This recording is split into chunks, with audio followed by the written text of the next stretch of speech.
Welcome to another Hope, Power, and Healthcare with Chris Hemphill and The sparkling Melissa Riley. the sparkling and magnetic. Oh my goodness. Oh, And yeah. So, Melissa, kicking it off, how was your week? my week was really good. It was bad and good. So it was bad on like the personal front. Like we got some interesting family healthcare news that it's not mine to share, but it was like just very disruptive to the week, and very sad. But um, I'm sparkling right now because I am having so much fun playing with Chat GPT with this like super fun prompt, and I was like sharing it all over the universe this morning, and then I had to start working. And now that I'm stopping work, I'm going to share it some more. And we shared it on our catch up call today, Chris, and I had just so much fun like thinking about that. And so it was having me think about when people have big dreams, right? I guess I should explain what the prompt was, but it was Yeah, like, yeah. Let's talk. Let's give everybody a second to to catch up. follow after your footsteps. Yeah. Yeah, it was moving kind of fast. Because I think it was just such a crazy busy week. But one fun thing is like the Spotify and the Apple Music like year in reviews came out, and so did ChatGPT. This is where I got it, and Mm. the prompt is, and everyone should do this. Give me a summary of what you learned about me this year, including my wildest dreams and questions. What growth patterns do you see in our chats, and what do you predict for next year? And so mine was fun and super sparkly. And it had me thinking a little bit about, if you're going to do something big, which kind of the TLDR is, it said, oh, like you'll have a big voice next year. You'll do big things in many places. And so I was thinking about when we were sharing like the big things that you want to do, Chris, this leadership group had come into one of the places that I was working, and they were talking like the biggest way to create a movement was to create clarity, right? And then, you know, that clarity drives the alignment, and that alignment can cause movement. I totally stole this from Lead in 30. This is not like Melissa's thoughts, but I was Hmm. kind of posing that to you when you were sharing about your year and your thoughts off camera for some of what you want to be doing. And so it's just really fun to create that clarity into like where you're going. You have to really dumb it down to create clarity across everybody, right? And then once you have that clarity, then you can get that alignment and the buy-in from others, and then you'll see movement. So when I think about these big sparkly dreams, I'm like, oh, well, I don't want them to be only in my head. And I Hmm. don't want Hmm. people to lose all the people like I just did as the call started. So so how do we get some movement, right? You have to Well, really shoot. make it simple. First of all, I think there's a little bit of a movement going on right now, right? Like I would hope that the folks listening out here, that every week when we actually record and publish an episode, but like when we're out, there is a little bit of a movement on getting it. Just people need the reminder on mission driven approaches, and they need the examples of what other people are doing, the Davids beating the Goliaths out there, and the reminder that there can be some kind of change, and that like not only can the system be changed, but we're in our ways part of it. And, we need to take accountability for our own roles, but also keep the energy up. That's what we're trying to do, is keep the energy up for this overall fight for mission driven leadership in healthcare. Does that sound right? Yeah, it's so true.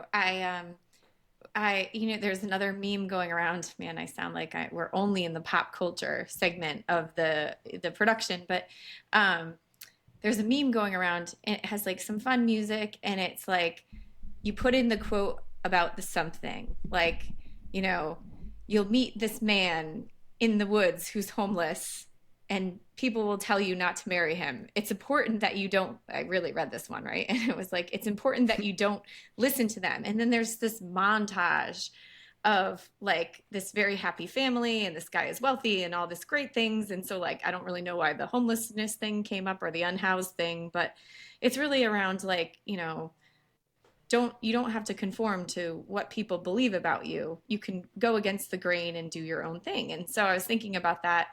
One of my wild ideas on my wild bucket list of things that I want to do is I was like, oh, I'm going to call Alyssa and I'm going to have her produce this for me. Alyssa's probably sitting over there in the background going, man, I'm so glad she didn't call me this morning. But I was thinking one of the ones that I really wanted to produce was that, and like now Alyssa's going to feel really guilty and she'll probably do this for me, but it was around people are going to tell you that on your own, not attached to a payer, no one's going to want to hear from you, right? And then, it's important that you don't listen to them, because what I will tell you, including after my week where I was just judging a competition at Yale, and I'm sure you did exciting things too, Chris, I was like, I'm actually having Mm-hmm. more fun and getting even more speaking opportunities than I was doing in my prior life. And so, yeah, I think I need that meme about now, right? Whoa, whoa. Well, you've got so much. You've got so much. And I mean, I know I had my little response and everything like that. Uh, I put my hey, what are your wildest dreams? What your year in review? I put it in my most frequently used LLMs, which are Claude and ChatGPT, I just know, to see Chris. what they.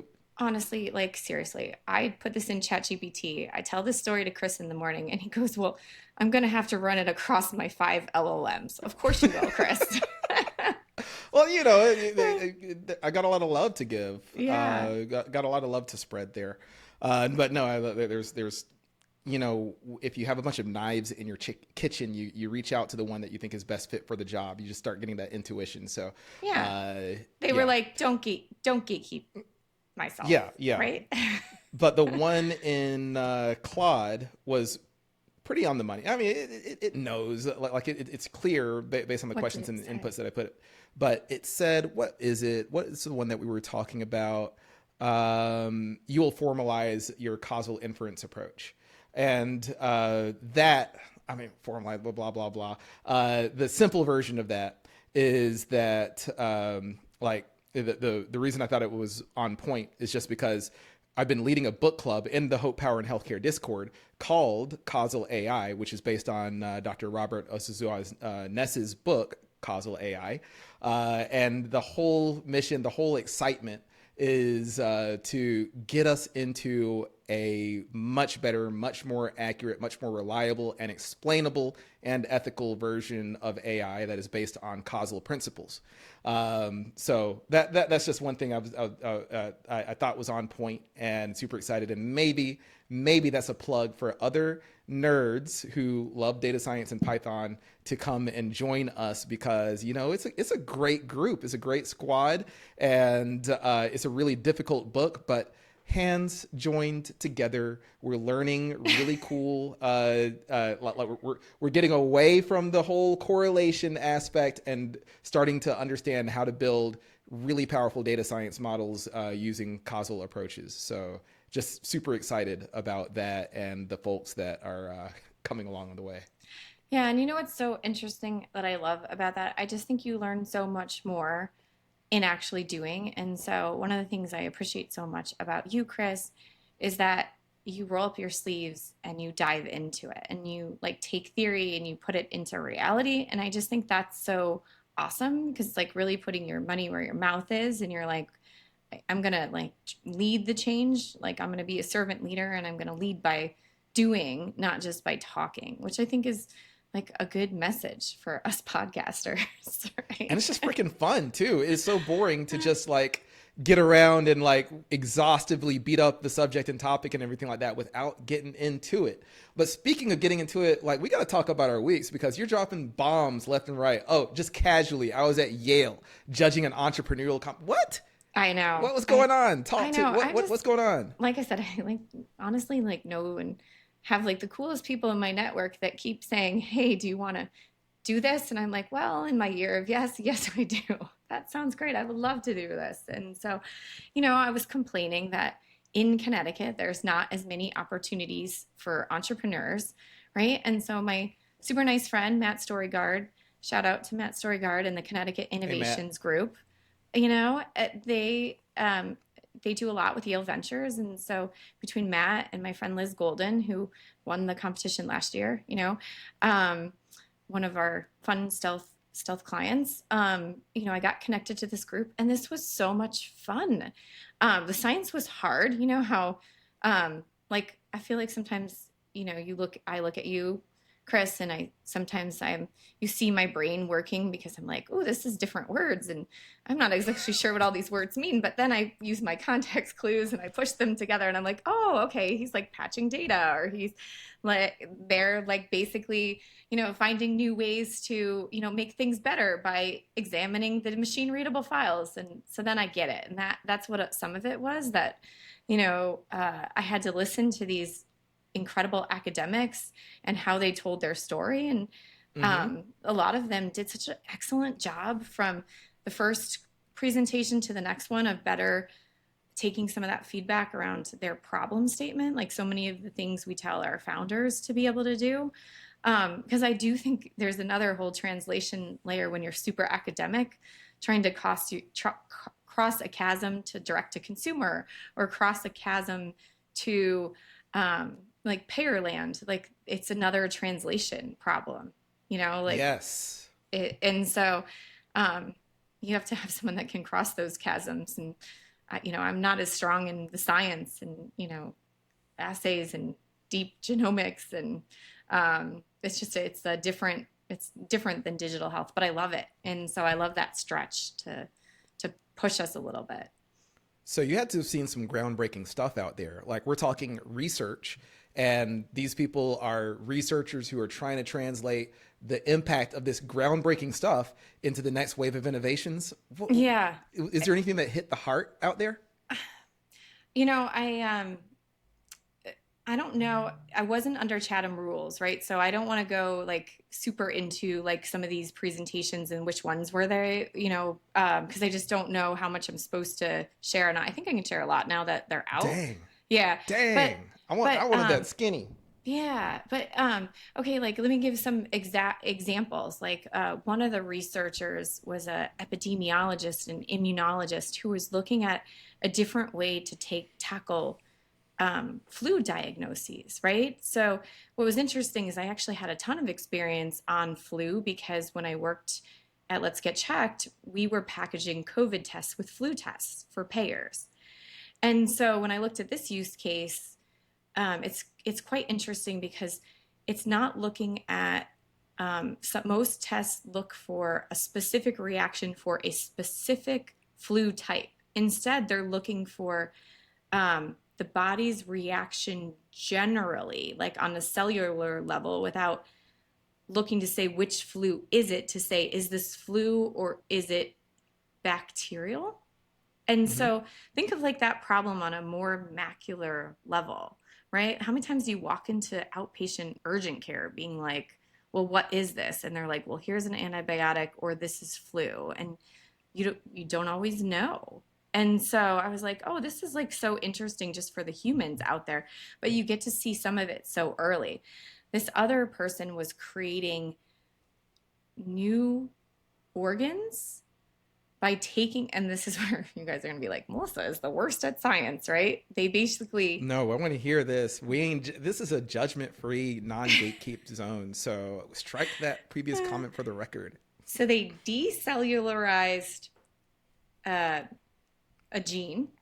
They were able to insert it into a pig. So basically, the gene was like, the cell was clean, so that Mm-hmm. the the the vein, they were trying to do like vein graft replacements for people post like heart attack.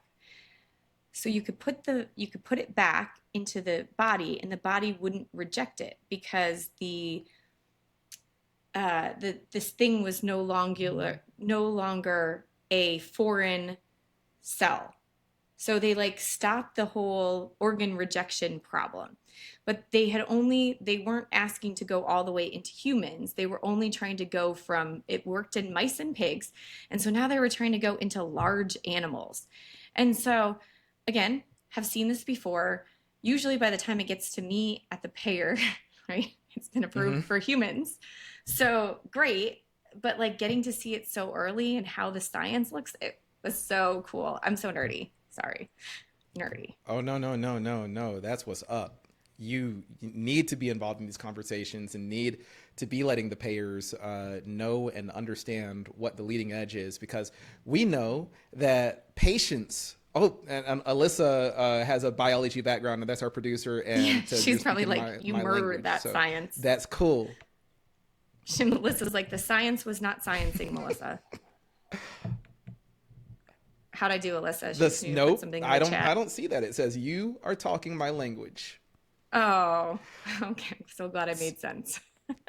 From a biologist, you did Yeah. amazing. You did amazing. So yeah, the concept of like opening up the landscape of organ donation, of course it's in animal testing right now, but it is amazing to even know that someone has a vision to make it more accessible to have an organ transplant and not have to worry about the risk of the body rejecting. Because think about the lives and quality of life and flourishing that could happen with more, I guess, with more of a market for people to be able to exchange. Well, market. I hate that I use the I know. market in the organ donation concept, but that's sorry economics.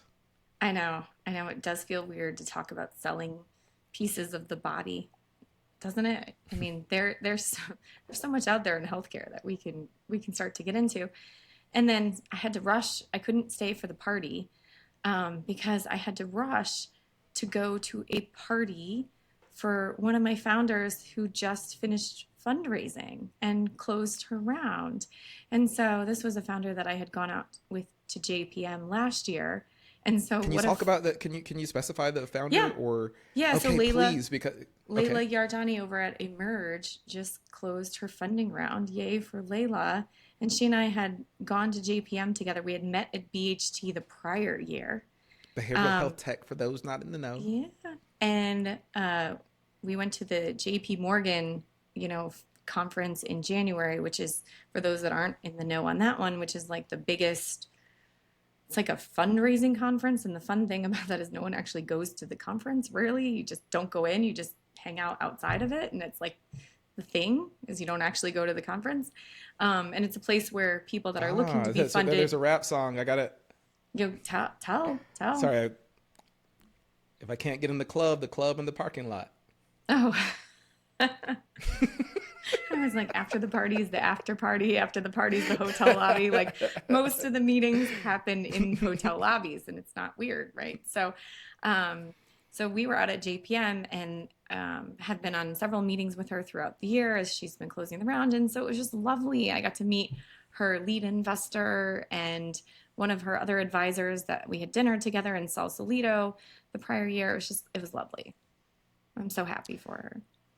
And what is her organization doing? I'm asking for some specific reasons. Like people need examples. People like it's dry out there for a lot of people. There's a lot of fight and struggle out there. What is she doing? And what's kind of the story behind Yeah. the race?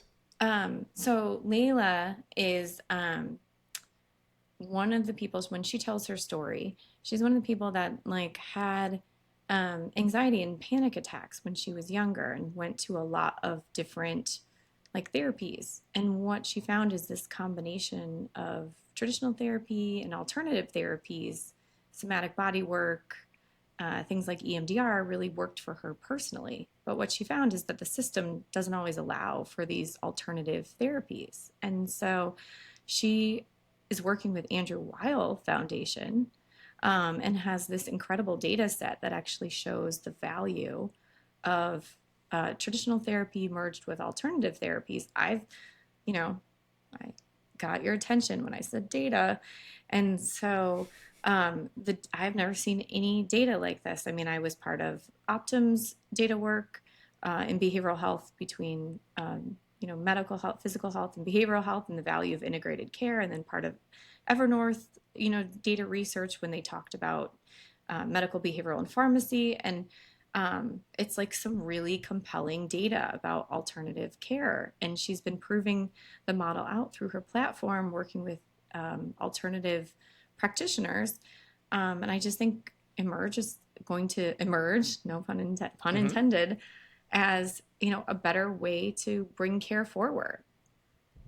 Well, there's people that are they're looking at these modalities and alternative solutions, and they don't find the support. Either they're working on products and they don't find the support from the market, or people that want to pay for these things can't afford them, and there's no payer assisted path. What can you give us an example of a surprise or something that previously people would have been trying to access, but is now validated by her approach? Yeah, and even if you looked back 5, 10 years ago, um, more mainstream like chiro, acupuncture, acupressure was not covered. If you check coverage policy now, you'll see that more of those are being covered. And I think what Layla's working to do is work with um, some plans who cover it, some that don't, kind of building on all the movement we've seen in the complementary, alternative, holistic combination Eastern Western medicine space, and it's very on brand right now with what we've seen happen kind of with function health. Um, she's going to she is working through and with the payers and the providers to bring this to life. Now she's super early, right? And so, many more battles to go, but getting funded is that first magical step. Keep on going and advance the science. And maybe I should say it three more times: advance the science, advance the science, advance the science. Because there's a lot of people. I highlighted the people that are searching for these methods and approaches.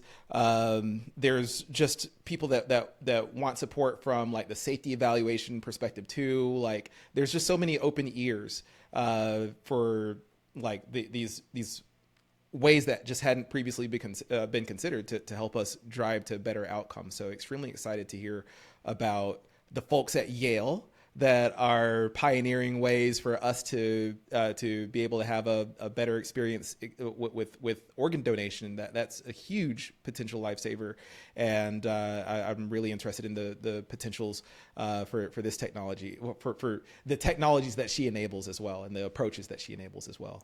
Me too. It was like a super great week in terms of all of that. And while I was at Yale, you were at Dartmouth. So, I mean, I guess tell is us this why our you Ivy were League there. special? It is. It Yeah. is.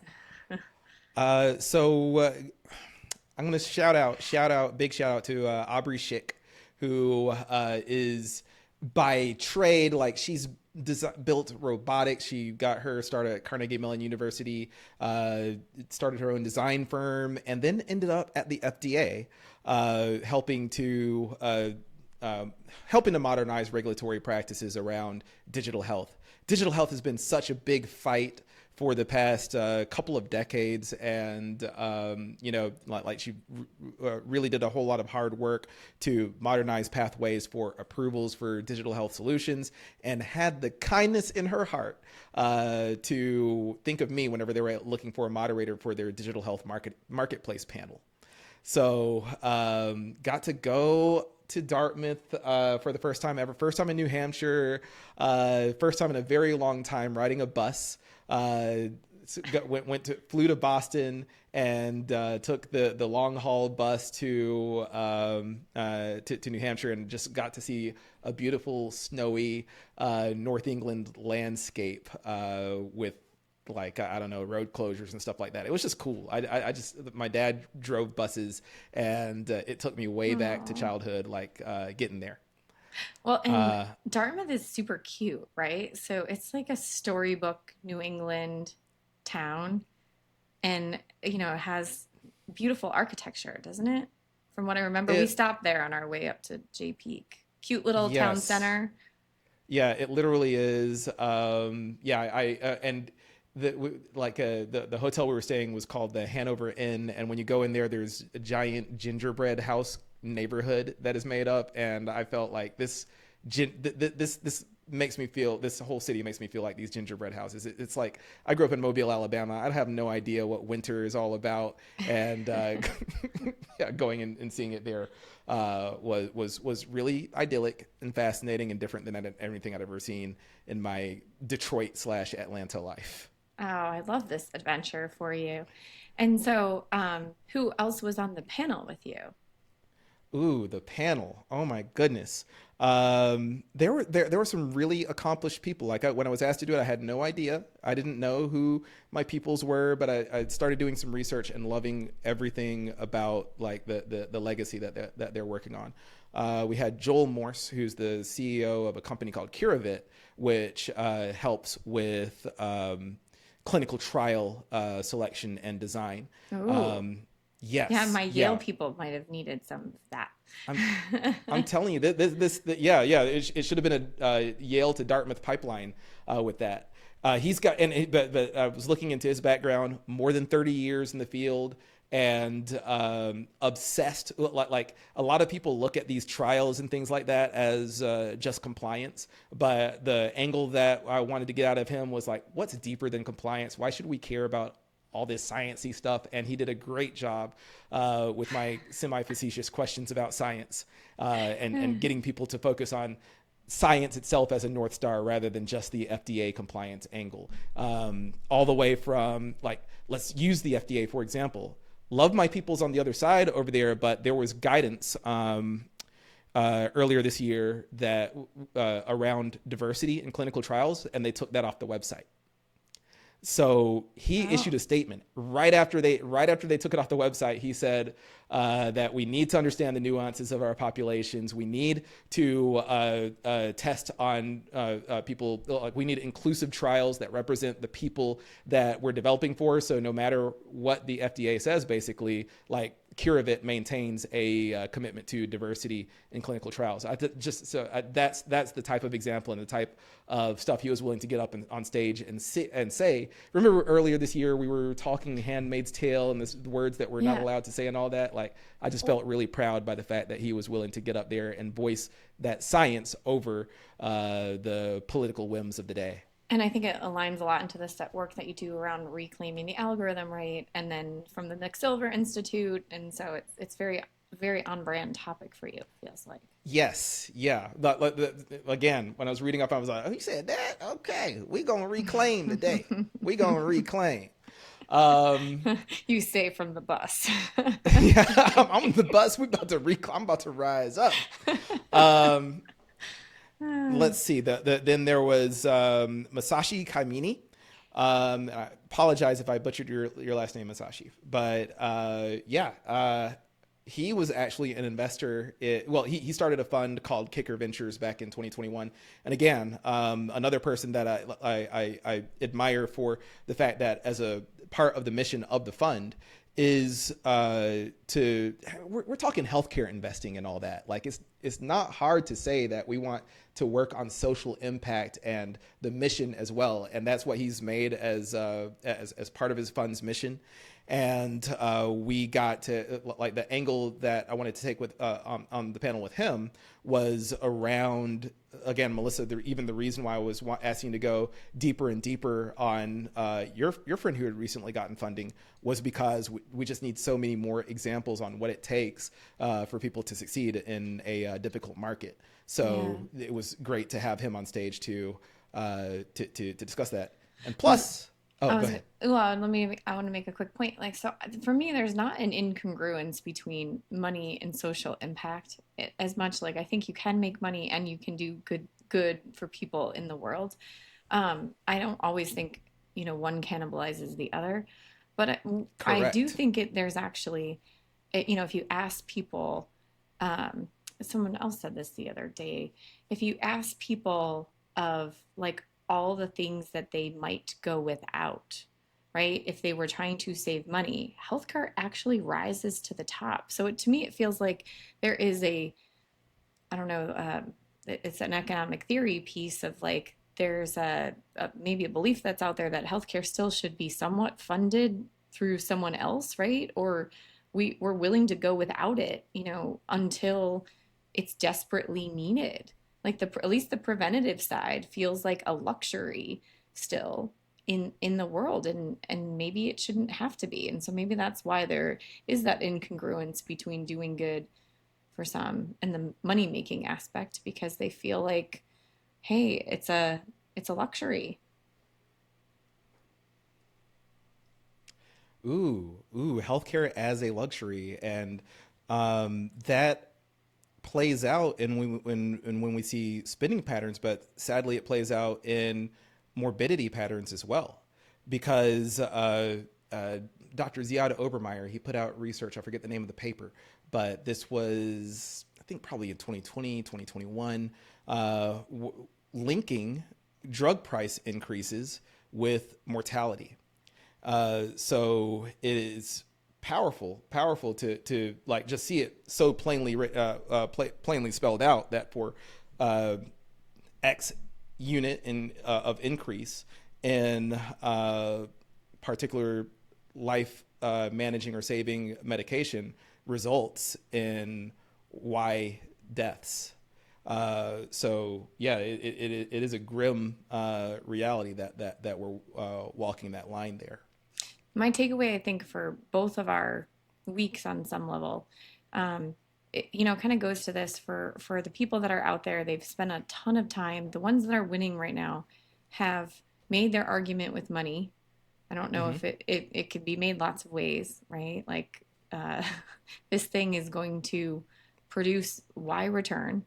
And they've also made it really simple. Like when I think about the winner of the week, the ones that won even like the judges awards, it did such a good job of taking what might be like super complicated, really out there science and making it like normalized for the audience.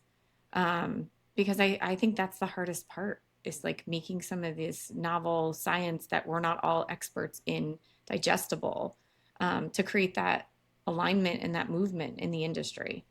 Yes. I don't know that I'm always good at that. I try really Yeah, hard. yeah, and that matters. Like it's a context dependent thing, but I'm gonna take it all the way to let's take it to the algorithmic bias work that I did that I helped lead at Actium Health in the early 2020s. This was an example where we identified, and this was inspired by Dr. Ziad Obermeyer's research. So he's put out a lot of good research, but this particular paper, and I think I've talked about it on the show, but it examined a algorithm for a high risk program that OptumCare had deployed, and it's the example where a patient given the same number of comorbidities, if they were white, they were 3 times as likely to be recommended and included in the high-risk program than black Oh. patients. And yeah, I'll pause there. Just that was extremely disheartening to read. And again, I always emphasize when I bring this example up is that it wasn't because the data science team had been trained by the Ku Klux Klan or what have you. It was actually Wait, something I'm more not supposed to insidious than laugh at that. that, but that was funny.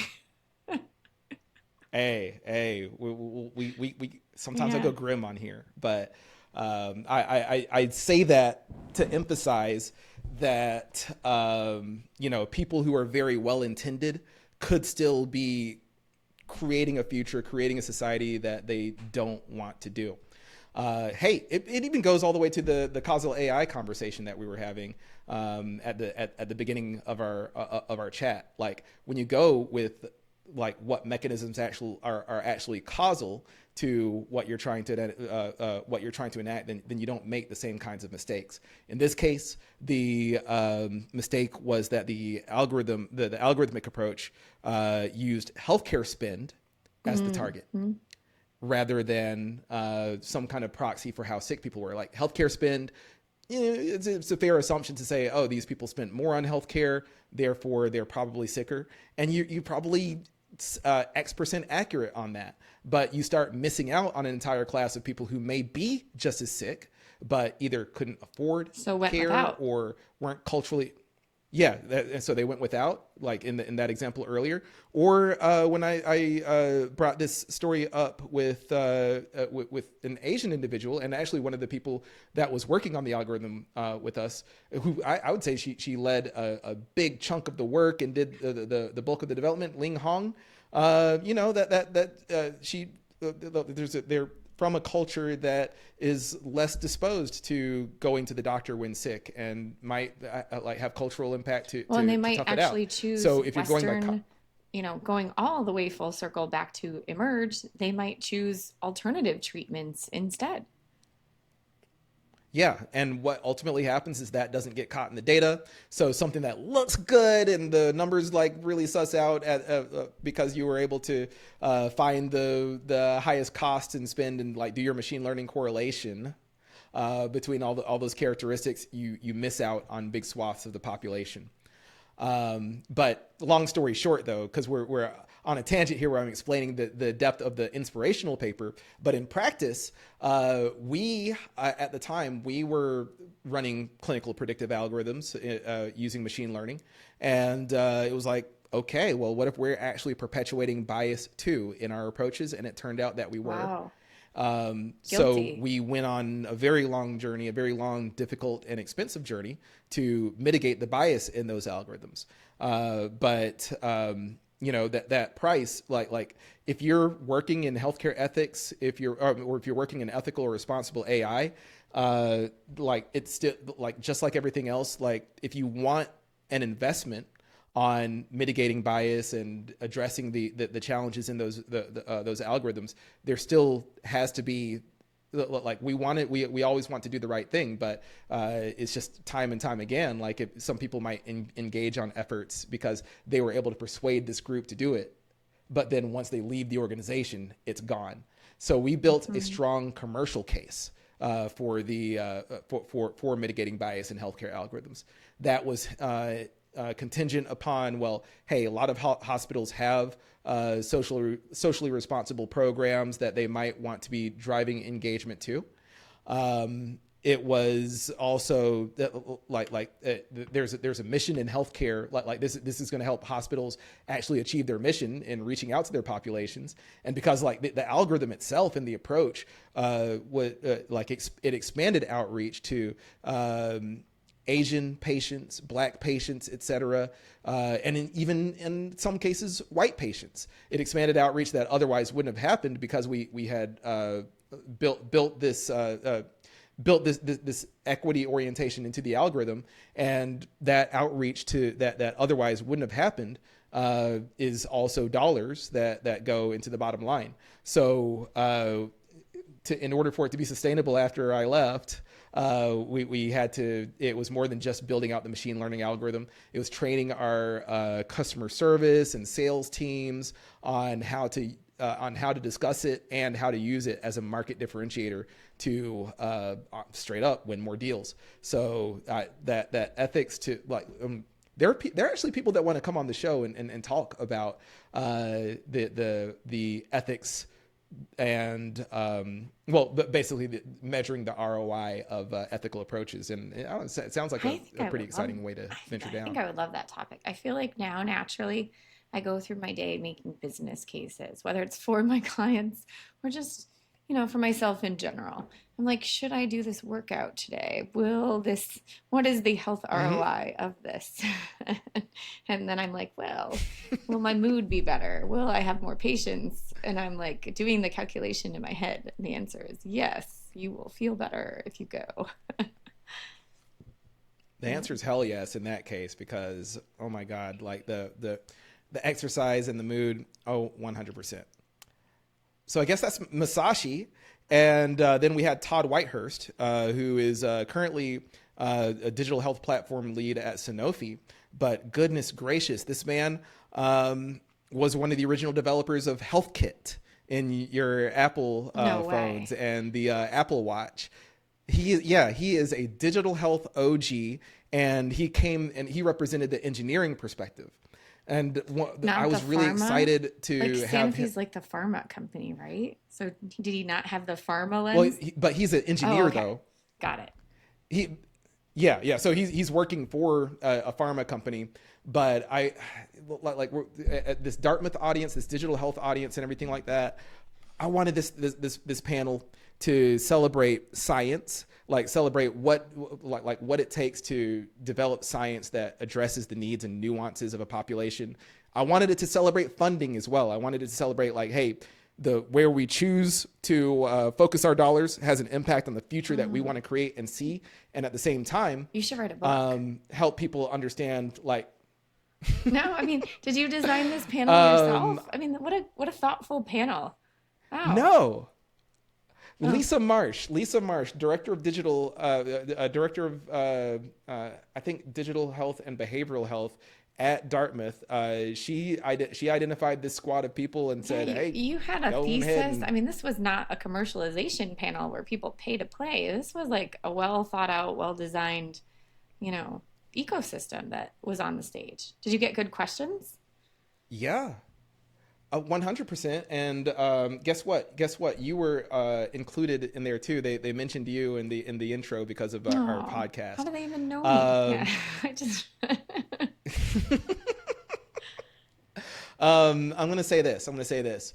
The Let's see. So you asked about questions, but I wanted to talk about something that shocked me on the panel, and I almost didn't know how to tell respond, but me. Yeah, I don't you ended up love leaning that into it. moment in the panel when you, I call it the oh shit moment. Can I swear on this podcast? But like, where you're basically like, I don't know how to answer this. I must need to say, that was an excellent question. Could you rephrase it?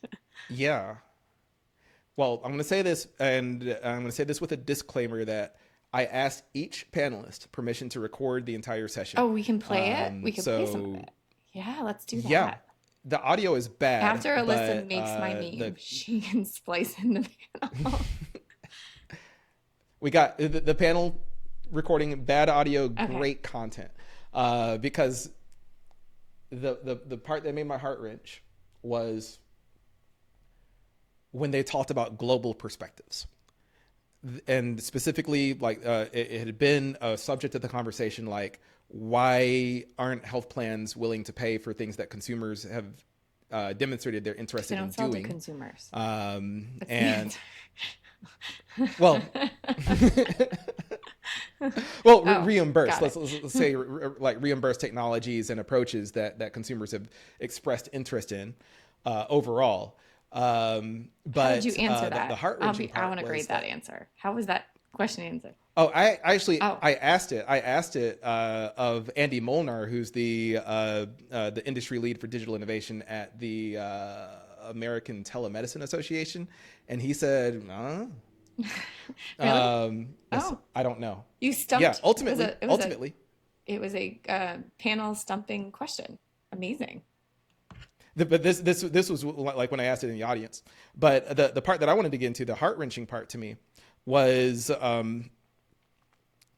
and we've just let our audience in so much. I'll finally give the answer.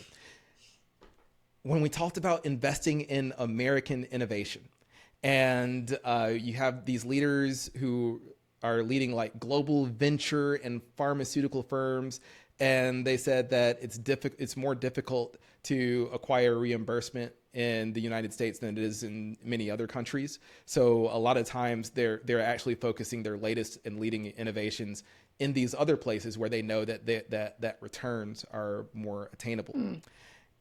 So yeah, that part did stump me because I was like, we're we were on there, we're keeping it optimistic and everything like that, but we had to be real about like this person from like these global leaders and global thinkers just kind of unanimously agreed that not like we all agree that you should be thinking globally and thinking about our citizens all across the nation, but it was just like a kind of a slap to me that you just America has a stereotype of being innovation first, but it seems like it's losing that edge. Yeah, I think so. I mean, I was actually excited by like the amount of funding some of the non-payer focused health solutions we're getting. You know, you look at like the function health for longevity, that's a lot of that stuff's not reimbursed currently, all of it, right? So I do think maybe the consumer focused funding could be shifting a little bit and maybe they just feel like now there's more people willing to pay for things out of pocket than previously were.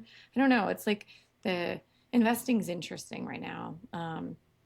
The market, I feel like some have said, oh, the market for capital is going to loosen a little bit more, even though payers are going to be a little bit more challenging to work with this year just because of budgetary pressures. I don't know. I don't have my crystal ball yet for 26 in terms of I need more data inputs to say, well, what's 26 going to look like? But those that I've been talking to have been optimistic for 26. I just continue to think like the hurdles are higher. You know, you can't have a crappy pitch deck anymore, and you like need your Mm-hmm. argument. You have to be tight. Like, just the standards are different than what they were 5 years ago. Yeah, yeah. And now that there's my optimism is just the fact that like when we think like to the victor goes the spoils, it like with it being harder and harder to acquire funding, then that shakes a lot of the weak hands out of the market. It means that people allocating capital have to be a lot more judicious in their decisions. And it's a shame to me if some ridiculous idea gets millions and millions and millions of dollars of funding without the proper due diligence that it could be successful. So perhaps this greater caution around funding helps keep good money going after good. So that's a little bit of my optimism, but still like just hearing that that the country that we're in is less competitive for innovation was like one of those like give me pause moments. But then we went into it because like it had been a kind of a nascent subject all day at the panel. Maybe Oh, well, maybe at the your summit itself. 26 will include, Chris, international adventures. Maybe you'll reclaim the algorithm overseas, like Literally. Abu Honestly, Dhabi. I want to go. You could ride a camel or something and intriguing adventures, which I will do the next time I go to Egypt. I passed on it last time. I'm like totally serious about the camel riding. Well, I was listening to this other one, the Health Further podcast, and one of the hosts there was talking about going to Saudi Arabia and China over the past year and just seeing the pace of innovation. And we have our stereotypes about what these countries look like, move like, and act like, and those are outdated. So I actually will intentionally do some travel internally. Like a buddy of mine wants to take me to Kensington, Pennsylvania, which is kind of like the Tenderloin of Philadelphia. And Will you go on the bus? I want to, and I'm a bus fan. I met a writer on a bus. I traveled by bus oftentimes to Boston because I could get more work done. I am pro bus. oh yeah, I've Yeah, got a you lot of get work a done on ton, that. and there's Yeah, good yeah. Wi-Fi, so you don't have to pay for it. Mm-hmm. You know it. You Peter know Pan, it. call us. But or Dartmouth Coach, Oh, we got oh, you. you were on a Dartmouth. luxury bus. This is Yeah, my sponsored bus by. costs $25, Get out of Chris. here. Yeah. Can Hart Mine costs 35. I am living Hartford to large. Boston, $25 on a bus. It's cheaper. No, it's not cheaper than the train to New York if you go MTA, but it's close. That's the Yeah. way to And travel. Alyssa's going, you got to go to the Wawa. But but yeah, that was kind of the heart wrenching moment. I want to follow it up with Okay. something else though, because you got to see these investor pitches for research and all that. What we got to be delighted by was the Dartmouth students have been working on digital health innovations, and they had I a love poster sessions. I poster want competition. someone, please. It's going to be my 26th wish.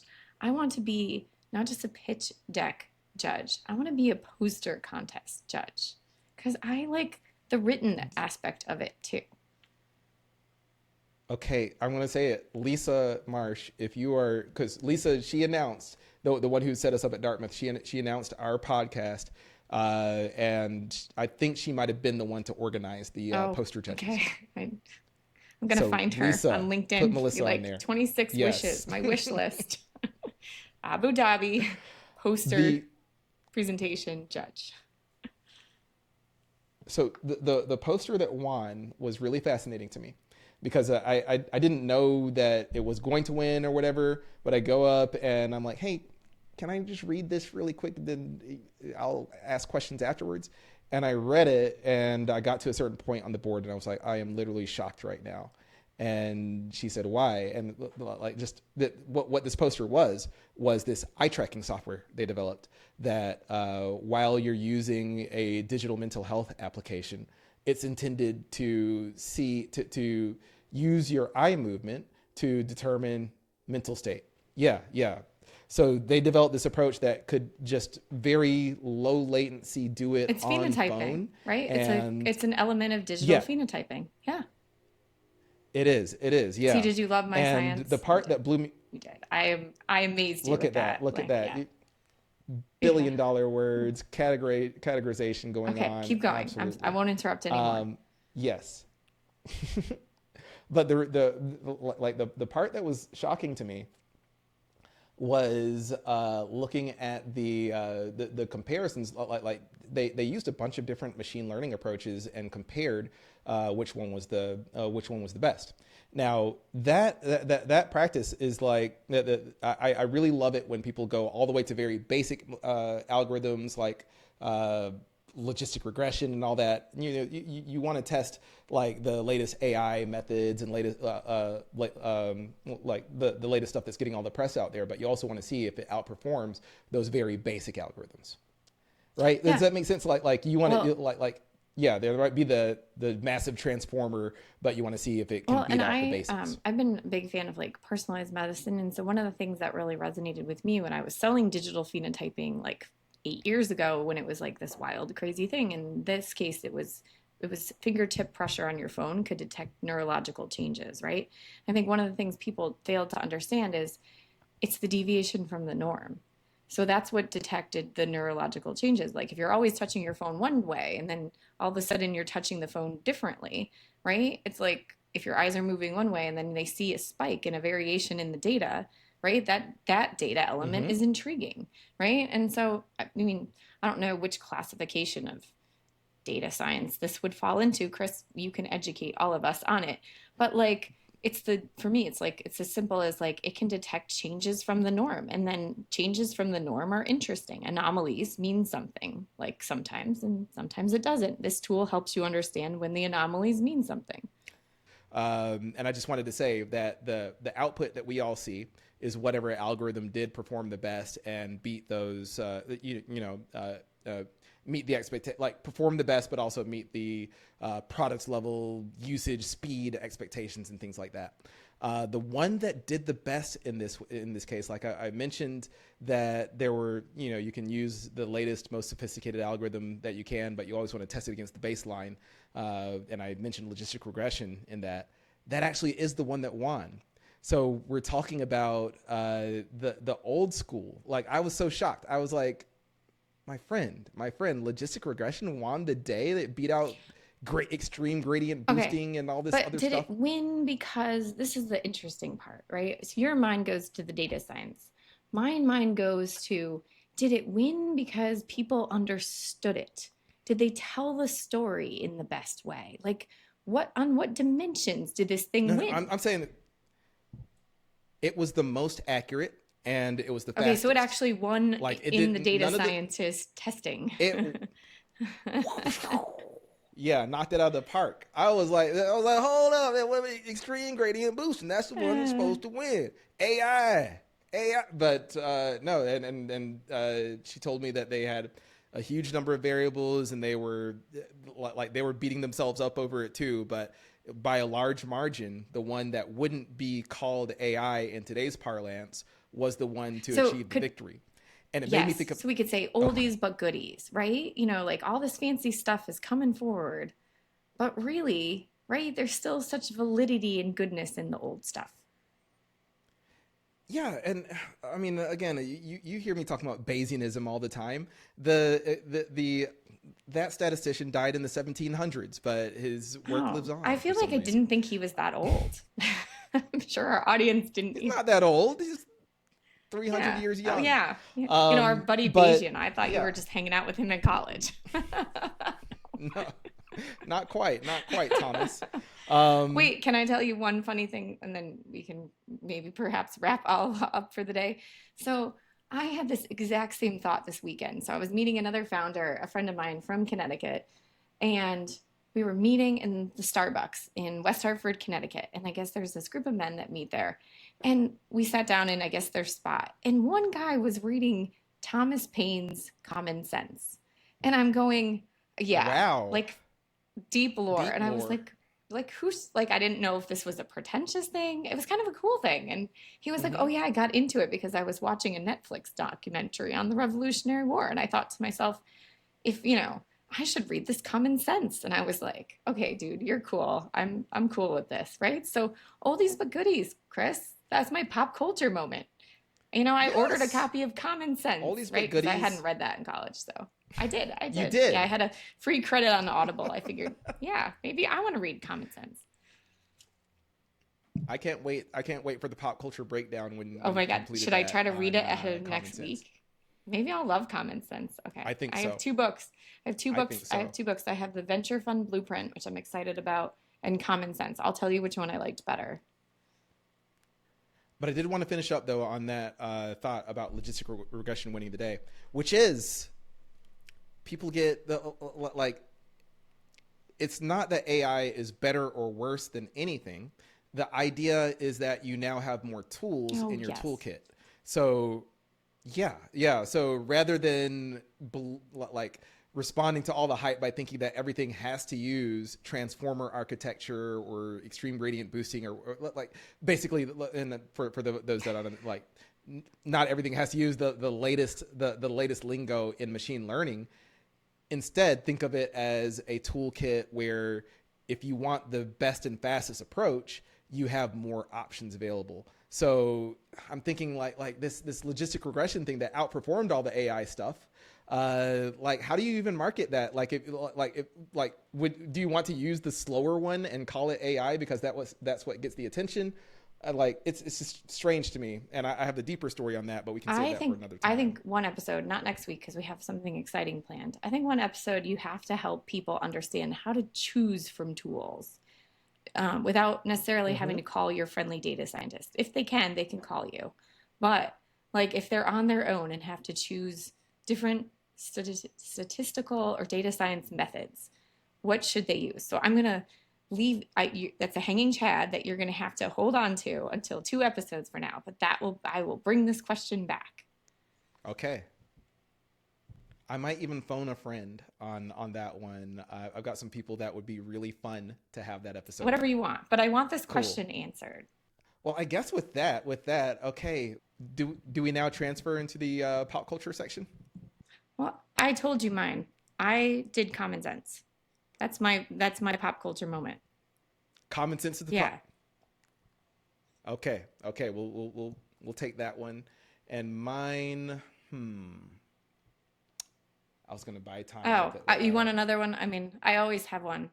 I always have one. Okay, so we watched the most hysterical new Christmas movie on Netflix with Alicia Silverstone and um, the guy that's Kate Hudson's brother, right? It's called Merry Xmas. It's super cute and funny. The funniest part of this one is that my son, for some reason, thought one moment with the younger guy was hysterical because he ends up doing a stripper like dance around the Christmas tree. Don't ask me. And so the guy's name is Chad. My 8-year-old thinks this is the funniest thing ever. And now he's taken to ripping off his pajama top and going, "It's Chad." So my 8-year-old is stripping, basically. So now that explains why you used the term hanging Chad a Yes. little bit earlier. Yes. Oh, you have to watch it. It's so funny. All right, this is now since you said Christmas, I'm gonna put mine out for this movie Last Christmas. That let's see, it was like 2019, and it is so sweet, adorable a Christmas movie. It's better than all the Hallmark stuff. It has let's see. Oh, it has the lady from Everything Everywhere All at Once. Oh, I forget her name, but she's yeah a great actor. But I don't want to reveal the details because it does have this massive, powerful, heart wrenching plot twist. But it is one of the sweetest and best Christmas movies that Shay and I, we just thought it was just gonna be another, kind of like standard, typical Hallmark movie. We just wanted that in our lives for a minute, but Last Christmas really brought it. And I guess the only hint that I can think of is the George Michael's Last Christmas song, but as very literal as possible. That's the only hint that I'll give Oh, y'all going into okay. that We'll find beautiful out movie. next week. It'll be amazing. Yes. Well, it has been such a pleasure. Finally, it's been a while. It's been a while. I'm just glad to be rested and grounded enough to be able to have another freaking recording. I know. I miss our weeks when we don't record. It's like something's missing from the week. Something a little bit off, but not this week, friends. So thank you very much, and looking forward to hearing everybody's favorite Christmas movie in the comments. Your prompt. We started the whole thing on the prompt, so I can't wait to hear the prompts. Yes, prompt responses too. Let us know, and look in the comment, look in the description, and find that prompt and put it in yourself, y'all.